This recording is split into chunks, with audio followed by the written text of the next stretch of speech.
Hey, what's going on, guys? So we are back for another Facebook Live. And so this week, we're going to talk about leaky gut. So let me ask you, do you have any of these symptoms like mood disorders? So for example, talking anxiety or depression or poor digestion. So either feeling bloated after you eat or having gas or constipation, loose stool, kind of going back and forth, or food allergies or food insensitivities or autoimmune disease or thyroid problems or fatigue, pain. All of these can be symptoms of leaky gut. And in tonight's Facebook Live, we're going to talk about some things that you can do to reverse that. And when you talk to a lot of when you talk to a lot of functional medicine doctors today, they will tell you that they believe pretty much everybody has a leaky gut. The question is how leaky is your gut? How many problems do you have? Just a quick introduction. My name is Nathan Walls, and the way I got into doing what I do today, which is I work with people one-on-one to help them increase energy, optimize their brain function, reverse chronic disease. I also do corporate wellness. But the way I got into it is I had about a 10-year period of declining health where I was feeling tired all the time. My sleep was horrible. I had really bad indigestion. I had chronic pain in my back and shoulders.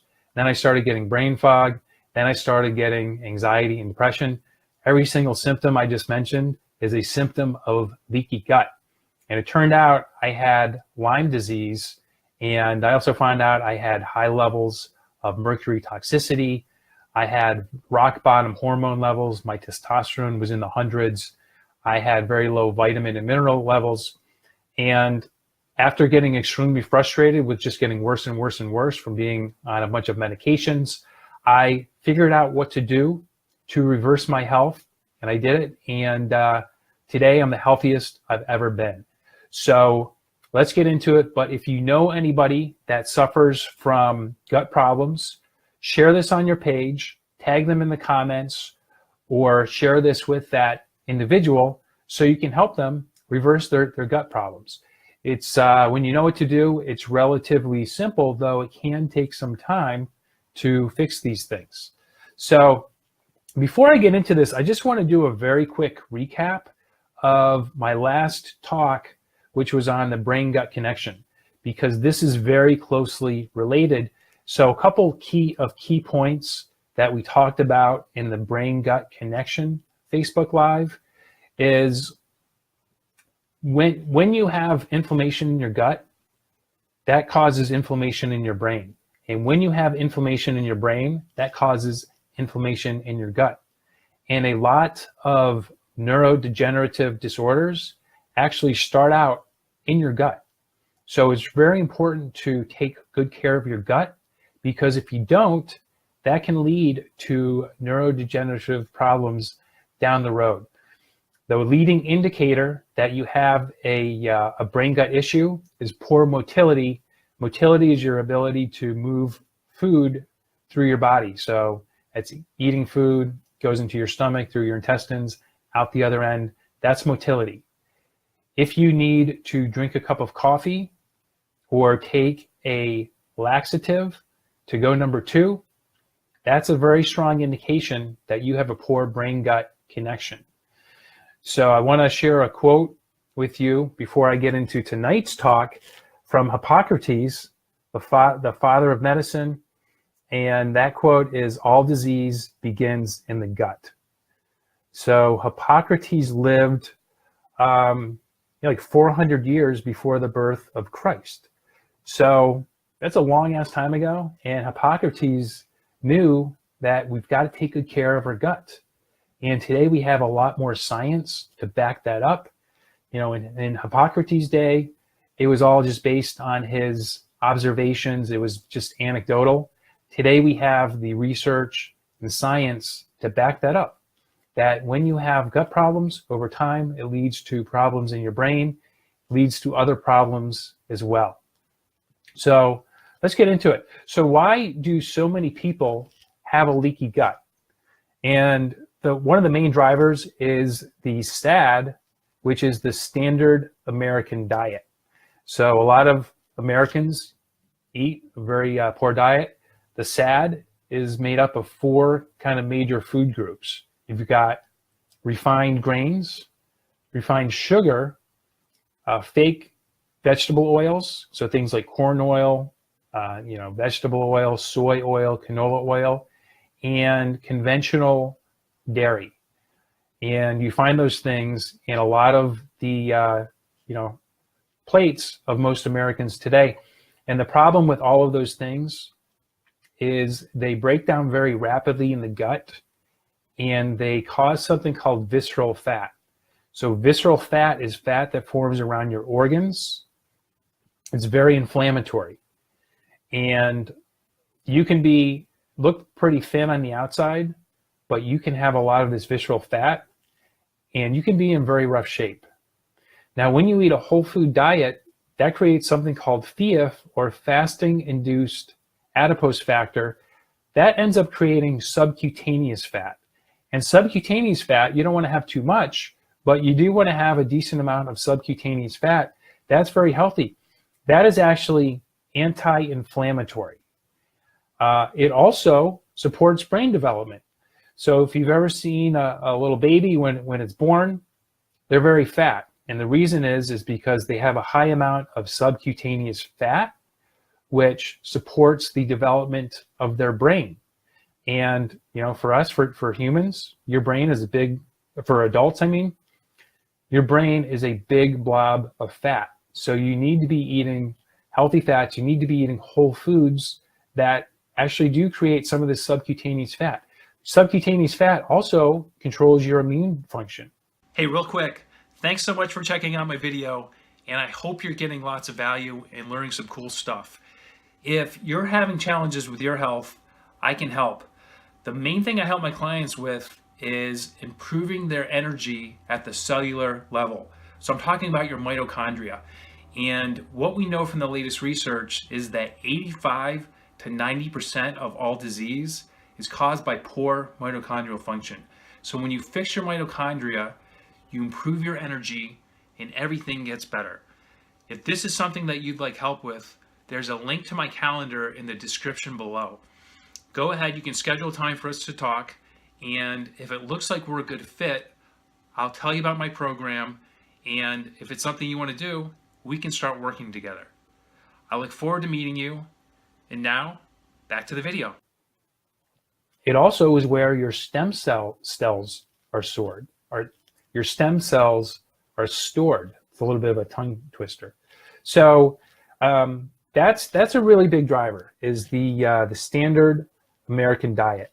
So a lot of the different moods, or a lot of the different signs that you have a leaky gut are kind of a no-brainer, is poor digestion. So when you have kind of chronic indigestion, when you eat and you're bloated, when you are really gassy, you're kind of clearing the room, when you have constipation, loose stool, those are some of the dead giveaways. There can be other symptoms too, though, that are also tied to leaky gut. So being tired, having bad skin. So things like acne, lots of times acne is an internal thing. Also having eczema or psoriasis. Those are also internal things. So a lot of people, when they treat them topically with some kind of a lotion or something, you might get short-term results, but a lot of people end up having episodes of psoriasis or eczema. It's very hard to heal or cure until you heal your gut. So that's what we're going to talk about tonight. What are some other signs? Malabsorption, so not absorbing nutrients well when you eat. Candida, which is a fungal overgrowth in your intestines. Dysbiosis, which is an overgrowth of bad bacteria in your gut.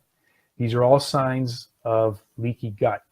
So just real quick, let me talk about digestion really fast. But digestion most of it occurs in your small intestine. So your small intestine has 2 roles. One is to break down your food into molecules, and then those nutrients go to your blood. Your blood takes them to your different cells, where your cells can use them for, to restore, to regenerate, to do any number of different things. The other role of your digestive system is to remove toxins from your body. So if you have a broken gut, not only are you not absorbing nutrients, you're not removing toxins from your body.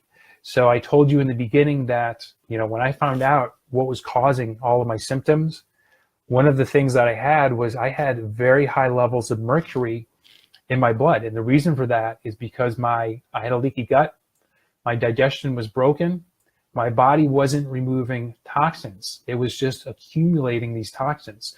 I'm sure I had a bunch of other toxins in me too that they didn't test for, but when your gut doesn't work, you don't detox. So it's a very, very big deal. So let's talk a little bit more about the small intestine. Your small intestine has a massive surface area. If you were to kind of unwrap your small intestine and kind of stretch it all out, it has a surface area of a full-size or a doubles tennis court. So it's pretty massive. And if you were to kind of look at it closely, it kind of looks like a shag carpet covered in cheesecloth. So that's kind of the easiest way to look at it. And what happens is when you get these different sources of inflammation, either from food or it can be from stress, different chemicals in the environment, all of these different things can cause a tear in this cheesecloth in your small intestine. And what happens is undigested food particles get into your blood. They're not supposed to be there because when your gut is working, it only lets through fully digested nutrients. When these things get through, your immune system does not recognize them. It attacks them. It creates antibodies. You now have a food sensitivity to that food. So every time you eat that food, that's how you get a strawberry allergy, for example, is undigested strawberry gets into your blood. Your body doesn't recognize it. It launches an attack. And that's why we're seeing a lot more allergies today, because people's guts are in such poor health. Let's see what else here. Another major thing that happens is, when you don't have motility, is your food is not moving through your system. It's staying in your gut. It putrefies. That's how you get gas and bloating. The other thing that happens when you eat a sad diet is all of these, especially sugar, but refined grains break down into sugar. These fake oils that I mentioned before, so soy oil, canola oil, corn oil, they're all very inflammatory. They cause tears in your intestinal lining. They cause this inflammation, and this can cause the other thing that this does is it kills a lot of the good bacteria, and it allows the bad bacteria to thrive. So when you're healthy, you've got 3 to 4 pounds of bacteria in your gut, and you need a good diversity to have a good immune system, because it turns out 70% of your immune system is in your gut. So when you're destroying your healthy bacterial diversity, you are destroying the ability of your immune system to do its job and to protect you from disease. So this is relatively new. We just kind of learned this in the last couple of years. But when you have a healthy bacterial diversity in your gut, you've got about 10,000 different bacterial species in your gut. And a lot of people today have a much smaller number than that. That gives them a compromised immune system. The other thing it does is you have a less ability to break down your food, because your bacteria do a lot of the breaking down of your food for you. They create a lot of your vitamins. So a lot of the vitamins from your food are actually created in your gut from your bacteria. So, this can actually, leaky gut, it really takes years to happen. And what happens is you eat some of these inflammatory foods, they go in your gut, they tear. Now, the good thing about your gut is it has a remarkable ability to heal itself. So you eat these inflammatory things, your gut heals, your gut tears, it heals, and this can go on and on for years. So for breakfast, you have a piece of toast. Toast has gluten in it. It tears your gut lining. It heals. For lunch, you decide you're going to be healthy. You have a Caesar salad. It has some croutons in it. You eat those croutons. Causes a tear in your gut lining. It heals. That night for dinner, you treat yourself to some pasta since you were healthy for lunch. Eat that pasta. Causes a tear in your gut lining. It heals. And this can go on for years and years and years until all of a sudden your gut stops healing. And that's when symptoms can really manifest. So you can have a leaky gut for many years before you get symptoms. You get to a point where it stops healing, where it takes longer to heal. More and more symptoms start to manifest. So hopefully this all makes sense. Is this making sense to you guys? Give me a yes in the comments if this is making sense. And if you have any questions, I do come back to these. So if you have any questions, leave me a question and I will answer it as soon as I can. So let's talk about what you can do to heal your gut. So I'm going to give you the 4 R's. This is pretty standard. The first step is you need to remove the inflammatory things from your lifestyle. So remove inflammatory things from your diet. All those things in the SAD diet, refined grains, refined sugar, fake oils, highly processed oils, dairy, chemicals, artificial sweeteners. Gluten is one of the biggest offenders. And what we know from a lot of the modern research is that a lot of people that think they have a gluten sensitivity actually have a sensitivity to glyphosate. And glyphosate is the active ingredient in Roundup that is sprayed on a lot of crops today. It's sprayed on all GMO crops. So corn, another reason corn oil is so bad, same with soy oil and canola oil, cottonseed oil too. Not only are these oils very inflammatory, they're very unstable. You eat them, they break down in your body, they cause inflammation. They're small molecules, they can pass through the blood-brain barrier. So they're also causing inflammation in your brain. They also have glyphosate. Glyphosate is an antibiotic. So what do you have in your gut? What's 70% of your immune system? Your good, healthy bacterial diversity. That glyphosate kills your healthy bacteria. It allows the bad guys to thrive. It allows things, like fungus, candida, to thrive. And that's how you get in overgrowth, you get candida or dysbiosis. Big driver of that is glyphosate. So glyphosate, it's in all GMO crops. It's also sprayed on conventional wheat. They do a thing called desiccation where they spray the whole crop of wheat. It dies, they harvest it. That wheat is processed. Glyphosate makes its way into your food. You can't wash it off the wheat. It's inside of the wheat. It's in the cells of that plant. It's also sprayed on sugarcane. So with sugar, you're also getting a double whammy. Same with wheat. Wheat, you're getting gluten and glyphosate. Sugar, processed sugar is very bad, but you're also getting glyphosate and any other herbicide that's sprayed on that crop as well. Glyphosate also causes intestinal permeability. So if you have any of these symptoms, you think you have a gut problem, you need to cut all of these foods out of your diet. It's not permanently, but what you'll find is once you cut them out, you'll notice and you reintroduce them, you'll start to understand how these foods make you feel. And most people decide to eat these foods less and less because they know how they make them feel every time they eat these things. Stress also, when you get too much cortisol, that causes inflammation. So stress is another killer. You need to mind your stress as well. So you can be eating a great diet, but if you have a lot of stress, that can also cause a leaky gut. So something to be aware of.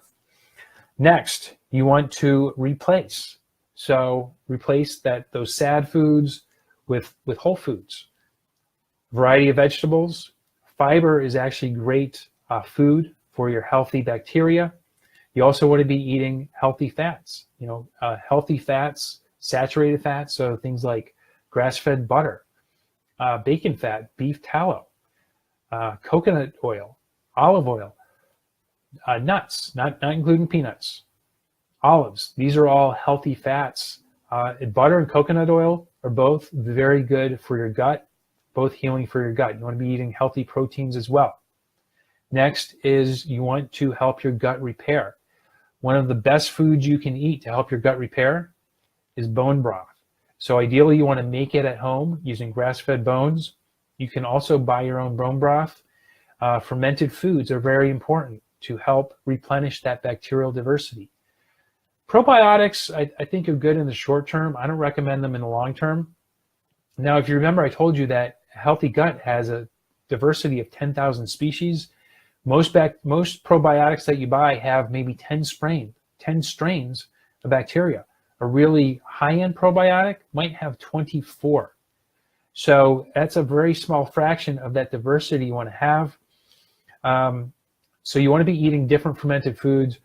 Another thing you can do, and this might sound a little bit weird, but when you buy when you buy organic vegetables, or when you get vegetables from the farmer's market, and you talk to the farmer and they haven't sprayed them, you want to leave some of the dirt on the vegetables because there's a lot of very healthy bacteria in the dirt.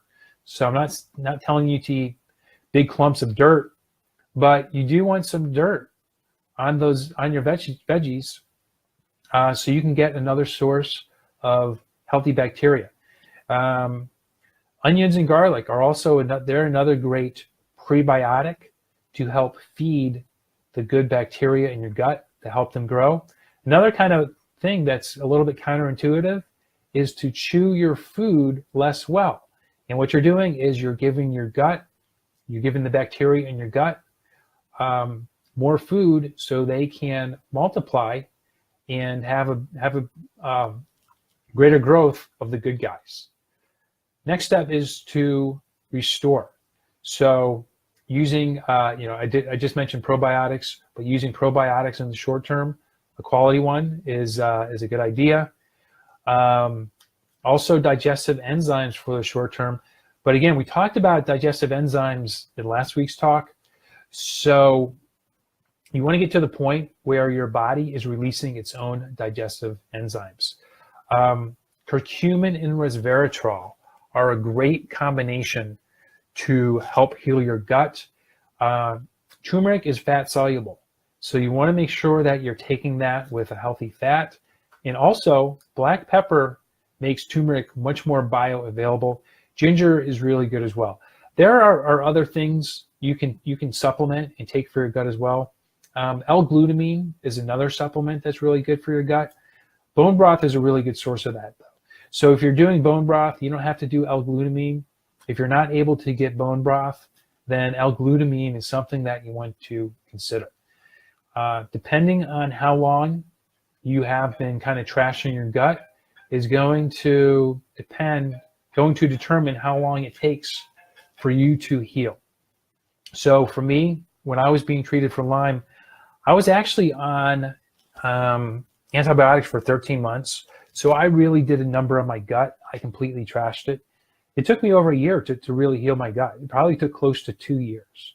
So it's something you do have to work on, but it gets better. And as you heal your gut, you start to digest your food better. You start to absorb more nutrients. You become more nourished. That gives you more energy. You feel a lot better. You start to have the energy to do all these things, and it reverses a lot of these symptoms that we talked about. So that's a pretty good overview of the main things you want to hit on. There are some other things that you can do, and get started with that. If you need more help, this is something I can certainly help you with. I was able to help myself with this. A lot of my clients I work with on healing their guts. So if you want an individualized plan, one-on-one help to really kind of speed up your recovery, then reach out to me, connect with me. And what I'll do is I'll leave a link to my calendar in the description here. So if you want to schedule a time for us to talk, you can just go ahead, click on that link, schedule a time for us to talk, and I can tell you exactly, whether or not I can help you and how I can help you. So I hope you learned some good things from this. Remember to share this with your friends who have different gut issues. If you have questions, let me know. I'll come back to them as soon as I can. And thanks for checking this out. And I will see you guys on the next call.